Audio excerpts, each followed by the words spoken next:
Hürmetli vatandaş, işke kelime, vaziyet ve muhakeme. Bugün sizlerle tapşırıqlı kişiyle Angliya Newcastle Üniversitesi'nin profesörü doktoru Jonna Smith-Filli Hanım'ın yazmasının ikinci kısmının tafsilatı yaki 5'den başlap sözlerken tafsilat devamı yaki. Sizlerge tapşırdık.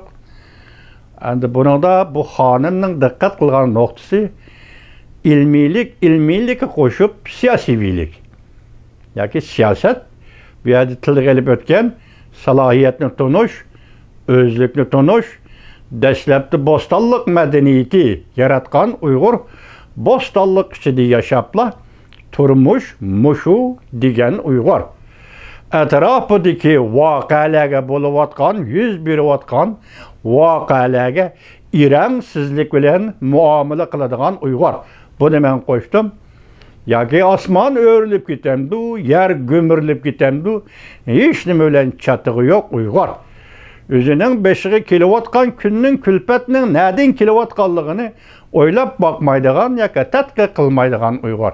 Bu derecede mi emez? Halk ha degende bütünley umum yüzlük oygunduğan iş tarihte hiç yerde bulup bakkan emez.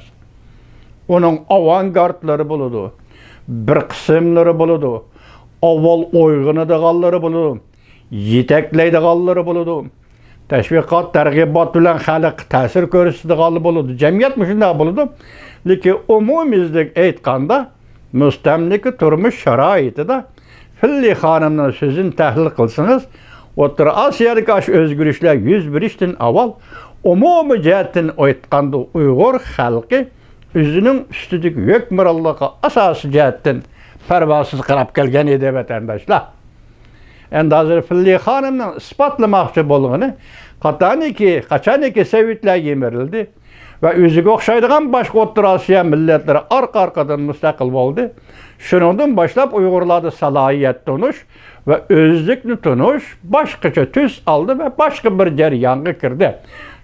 Şunlaşkı tonuş, özlükünü tonuş, salahiyetini zaman ve makanın özgürüşü qarap durup, özgürüp turdu, defla çıkarttı Filli Hanım. Onundaki muhbir Cenci Efendi'nin sözünü ben ayrım dep sizler görsettim. Bu işlerden haber ve ahbaratını kamal kılıp algan Cungo Kompartiyası tüpeyle Cungo pıralarının bunun da haberi yok bu işlerden. Şinjan'da nime boluvatıdı? Uygurlarının beşidin ötüvatkan sergüzeşler nime? Bunu Xitay pıraları bilmeydi deydi. Men bu muhbir yaki Amerika Vazı Xitay Til programımızın muhbiri şundaqday ki 19. yıl 2019 yılı xönen elkisi de qattiq su apıtı yüz bergende bu apatga duçar bolgan bir tatay şundaq dedi ki Şangdi degeni Xudo degeni bu apatni Şinjandagi Uygurlarga bersan bolmamdı dedi. Demek bu kişi bir tatay, bir Hanzu yoki bizning nazrimizda bir Xitoy deyli 1 milyard Xitoyning vakili desek bo'ladi muxbir efendi. Siz bunda hergiz xavotirlanmay yoki esankirmay yoki xijillik his qilmay muomala qilsangiz bo'laverdi. Bu yerda Amerika ovozi radiosunun muxbiri bu Jinji efendi chet ellardagi inkasini ko'rib, masalan chet ellarda o'zi demokrat deb olganlar, Tiananmen voqeasini qo'zg'adim deb olganlar ve hedef Amerika Devlet Meclisi ve siyasi yolları bilen alaq kılıvatqanlar, özün demokrat dep çağlagan Xitaylarning hazırgacha mush 7-8 yıl içinde Xitay Cungo Kompartiyasının Uyg'uristonda elib berivatgan xalqaro bütün bilib bo'lgan, tunib bo'lgan soyqırım to'g'risida bir Xitoyning o'tirig'i chiqib, ma Xitoy hokimiyati ma Uyg'urlarni manda qilyotidi demaganligi uchun shundan belki xijil bo'lgansiz Cenci Efendi, muxbir Cenci Efendi xijil bo'lma. Bu Xitoy degan millatning tabiati bu. Kendiniz herkes xijil bo'lmang. Ana sizga aytganda Vijingsin so'zlabdi deb anladım Uyg'urlarni haqorat qilibdi, o'qitdi, bo'qitdi deb. Lekin o materialga erishamadim. Kechirasiz Cenci Efendi, sizning bu to'g'ridagi hukmingiz xulosangiz mı? nayta kalt pemlik bile oturup koyulup. Hazır bu hükmürallıkta çıngıtıp atkan, Uygur'un üstündeki soykırımda çıngıtıp atkan, meselen addi alaylı Şinjan'da müstemlik Uyguristan'da yaşavatkan, köçüp kirgen 30-20 milyon etrafındaki Xitay'nın mı? Bunun da her kanda həssi var, töpsü var. Demek ola kolonna, yani müstemlik sisteminin, müstemlik siyasi tüzümünün zapas koşunu. Kolonna, köçmellerinin Şinjan'a girişi, oruluşu, yerleştirilişi, ulağı öy imaret selip biriş, ulağı pul bisat tarqıtıp biriş ve her cihette onun turmuşunu kapalet yıkılış, bu Xitay merkezi hükümetinin siyaseti. Lekin şu behrimen buluvatkallar, şu köçmen Xitaylar. Bu köçmen Xitaylar Uygur'un ölüşüge, terilişige nezer gözlerini saladığan Xitaylar emas. Hatta şunun işinin ki, Genci Efendi, Muhbir Efendi, Merkezi Komitet Xitay, bu cezalagırını, soykırımını işgal sürüş için 100 mindən artıq Xitay saxçını işkir Xitay diye ötkep gelgen gep. Bunun sebebi nime? Xitay üzü ensirigen gep. Siz bir yerde xıcılı bulubatsız, Xitay nime de ensireydi.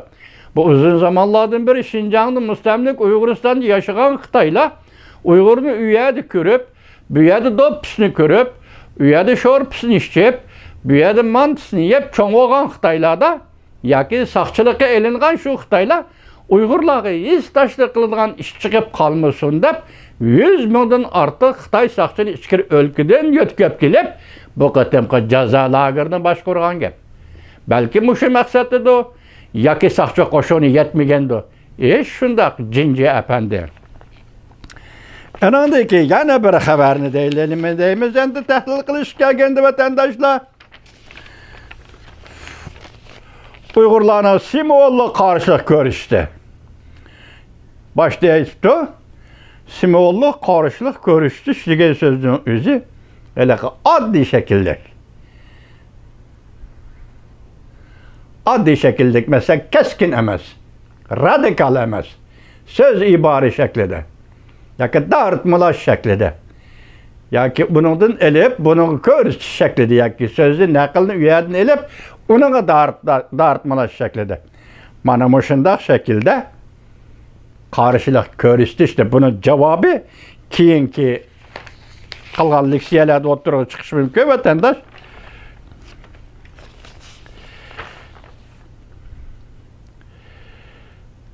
Genci Efendi. Hazır yani nemi dedi baş söz ettim. Xitayning qamal qilish tufayli Xanzula yoki şeye kirgan ko'chman bo'lib kirgan Xanzula yoki uning sirtidagi Xanzula bundan tamamen xabarsiz emaslar. Xabardor bo'lsa bular nima qilish kerak? Hozir chet eldagi demokrat deyildiga ushaq cho'ng Xitoyning hammasi bundan xabardor. Chunki ular xalqaro matbuot erkinligida qochib ketolmaydi. Xalqaro matbuot erkinligi bularning qo'lidagi tor betlarida Amerika ovozdagi radio va boshqa tarqitish, tashviqot, targ'ibot vositalarida hammasi anglanadi. Masalan, chet elda yashayotgan, o'tirg'i chiqib qolgan o'zining demokrat deganlardan kim? Sov Changching deydigan birisi bordi. U bir ishga gap qildi Uyg'urlarga ko'ngil bo'lib. Chimpokong deydigan birisi bor, nazariyachi, obzorchi. U bir ishga gap qildi Uyg'urlarga ko'ngil bo'lib. Davomli emas. Gengbiyov deydigan birisi gap qildi Uyg'urlarga ko'ngil bir ishki jumlada ko'ngil bo'lib shunaqa gap qildi. Lekin bular taqa nazariyatdan tunish bu yoqtusin, amaliyat jihatdan tunib, amaliyat jihati yistashlik qilish va real qo'llash, Uyg'urni qo'llash davriga kiradigan bo'lsa edi, u boshqa gap bo'ldi, bu mumkin emas. Bu mumkin emas. Xitoy uchun mumkin emas. Xitoy Kompartiyasi uchun Kompartiyani qo'yib turaylik, Xitoy uchun bu mumkin emas. O'zidan boshqa, o'zining hukmronligi ostidagi millatga zulm, sitam selayotgan bir hokimiyatning fuqarolari Uyg'urga ko'ngil bo'lishi, Tibetga ko'ngil bo'lish bu mumkin emas. Genci Efendi. Biroq biz hozir sizning muxbirning ziyorati tufayli Filli xonimning Uyg'urlar to'g'risidagi tadqiqotini izoh qilyapmiz. Yukarıda başta Gonha degen bir nayını payda kılıp siz bu naydı devlet kurdu şimalda dep. Buna kıman. Cenci efendi bulam da herkes bunda kıman. Moşu ay, moşu gündü, moşu peytte. Gonha degen naydı devlet kuruldu degen sözünü eğizini çıkaman. Ameliyatı yok. Gonha degen nayı yok.